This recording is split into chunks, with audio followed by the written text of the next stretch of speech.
एक गांव में एक किसान रहता था।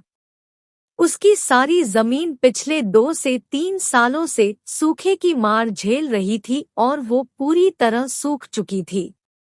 सर्दी का मौसम आ चुका था। किसान पेड़ के नीचे आराम कर रहा था। शाम हो चुकी थी। तभी उसकी नजर पास बने बिल पर गई। वहां एक सांप अपना फन उठाए बैठा था।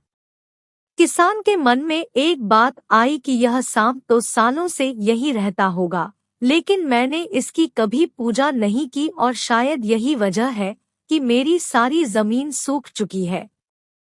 किसान ने ठान लिया कि मैं हर रोज सांप की पूजा किया करूंगा। किसान एक कटोरे में दूध ले आया और बिल के पास रखकर कहने लगा, हे नागराज, मुझे नहीं पता था कि आप यहाँ रहते हैं, इसलिए मैंने कभी आपकी पूजा नहीं की, मुझे क्षमा करें। अब से मैं रोज आपकी पूजा करूंगा। किसान सोने चला गया।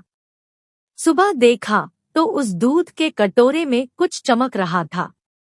पास जाकर किसान ने देखा तो वह सोने का सिक्का था। अब तो यह रोज का सिलसिला हो गया था। किसान रोज शाम को दूध पिलाता और उसे सुबह एक सोने का सिक्का मिलता। एक दिन किसान को किसी काम से दूसरे गांव जाना पड़ा तो उसने अपने बेटे को रोज शाम को दूध पिलाने को कहा। किसान के बेटे ने वैसा ही किया। अगली सुबह उसे भी सोने का सिक्का मिला। उसके बेटे ने सोचा कि यह सांप तो बड़ा कंजूस है, जरूर उसके बिल में बहुत से सोने के सिक्के होंगे, लेकिन यह तो बस रोज एक ही सिक्का देता है। अगर मैं इसको मार दूं तो मुझे सारा का सारा सोना मिल जाएगा। अगली शाम लड़का जब दूध देने गया तो उसने सांप को देखते ही उस पर छड़ी से वार किया, जिससे सांप ने विकराल रूप धारण कर लिया और उसे डस लिया। जख्मी सांप उसके बाद अपने बिल में चला गया। किसान के रिश्तेदारों ने उसके बेटे का अंतिम संस्कार कर दिया। जब किसान लौटा तो अपने बेटे की मृत्यु की खबर से बहुत व्यथित हुआ।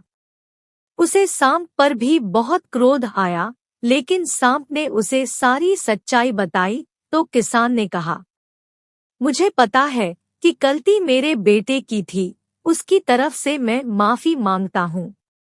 किसान ने उसे दूध दिया और उससे फिर माफी मांगते हुए कहा, कृपया मेरे बेटे को माफ करें। सांप ने कहा, उन लकड़ियों के ढेर को और मेरे सिर को देखो, दरअसल यह न तो तुम्हारे बेटे का दोष था और न ही मेरा। परिस्थिति ही कुछ ऐसी बन गई थी कि यह सब कुछ हो गया। यह भाग्य का ही खेल था।